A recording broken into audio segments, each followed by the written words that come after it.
Bonjour à tous et bienvenue en Lorraine dans notre essai variété blé tendre d'hiver. Via cette vidéo, nous vous proposons d'échanger des nouvelles variétés qui ont retenu notre attention en faisant un petit focus sur celles-ci. Donc pour commencer sur ce premier créneau de semis qui peut débuter dès la fin septembre, bien évidemment dans la mesure du possible, autant décaler la date de semis pour tous les intérêts agronomiques qu'il y a, comme par exemple la gestion de la pression des adventices ou encore la pression puceron en début de cycle. Donc sur ce premier créneau de semis, on retrouve des références bien connues comme KWS Extase, Junior ou encore Chevignon. Chevignon qui reste une valeur sûre, qui s'adapte à tout type de sol, qui offre une assez large plage de semis et qui montre encore de belles performances dans nos essais pluriannuels. Donc sur ce premier créneau de semis, des variétés plutôt tardives qui valorisent bien les sols profonds. Donc dans cette vidéo, nous avons fait le choix de vous les présenter dans le bloc non traité fongicide avec une petite pancarte explicative où vous voyez les principaux critères. Donc par exemple le rendement en pluriannuel, d'autres critères niveau maladie, donc par exemple rouille jaune, septoriose, rouille brune, et encore des indications sur la qualité comme le PS ou encore la teneur en protéines. On se retrouve avec KWS Étoile, qui est la première variété dans le réseau Nord, niveau rendement. C'est une variété assez correcte au niveau des maladies, mis à part la rouille brune, qui n'est pas un critère de choix en Lorraine. Cette variété possède le gène PCH1, et elle est donc résistante aux pieds inverses. C'est une variété assez calme à montaison et elle a des composantes équilibrées. La variété King Kong, aussi une nouveauté 2024, qui a aussi de belles performances au niveau rendement dans le réseau Nord. Elle est assez résistante pour la rouille jaune et la septoriose. Il faudra par contre faire attention aux pieds inverses et à l'averse. Ensuite, nous retrouvons Pont d'Or, un gros lancement en 2023 avec de bonnes productivités en 2021-2022. Un peu en retrait en 2023, mais cela ne change pas son bon comportement face aux maladies. Cette variété possède deux résistances, la résistance à la mosaïque et à la cécidomie orange.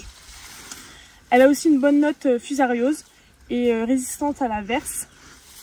C'est un blé parfait pour les successions blé-blé ou les successions blé-maïs. On poursuit avec les variétés demi-précoces à demi-tardives, donc qui s'adaptent à des semis intermédiaires, donc du 5 au 15 octobre, ce qui est la plage majoritaire des semis aujourd'hui en Lorraine, avec des références bien connues comme LG Absalon, KWS Fer, qui montrent toutefois des performances en retrait dans nos essais.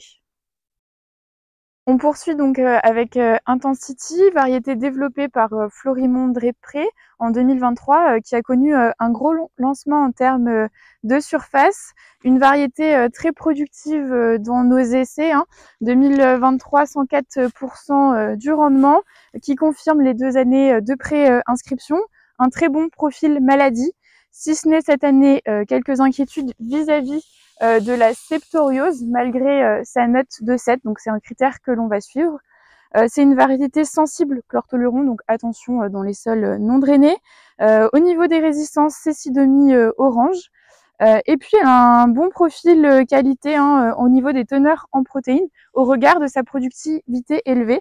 Donc c'est une variété qui est également bien adaptée au marché de l'export. Donc RGT Lukeo, inscription 2024, qui montre également de belles performances en termes de rendement, 102% dans le réseau Nord-Centre France. Également un bon profil maladie avec ses 3 gènes d'intérêt, cécidomie orange, mosaïque et pied inverse. Ce serait peut-être la rouille jaune à surveiller avec sa note de 6. Également un bon comportement vis-à-vis de l'averse. C'est une variété qui a une finition d'apparence rousse. Enfin, sur ce dernier créneau de semis, donc du 20 octobre à début novembre, on va chercher des variétés précoces, notamment de la précocité à épiaison.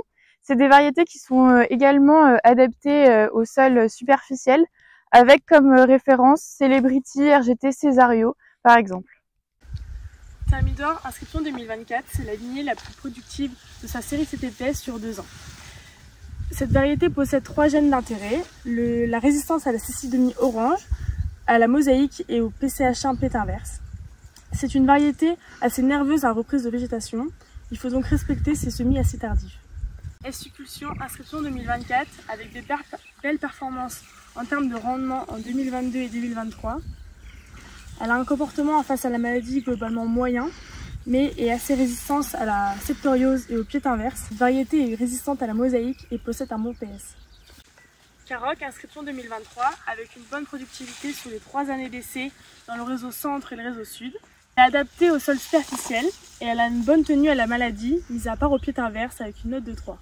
Caroc, une bonne teneur en protéines au regard du rendement, variété VRM, donc profil adapté à l'export. C'était un rapide tour d'horizon des variétés qui ont retenu notre attention. Bien évidemment, ce n'est qu'une toute petite partie des variétés testées. Vous pouvez les retrouver dans notre guide Choisir et Anticiper 2024. D'ici là, n'hésitez pas à nous suivre sur notre page Facebook.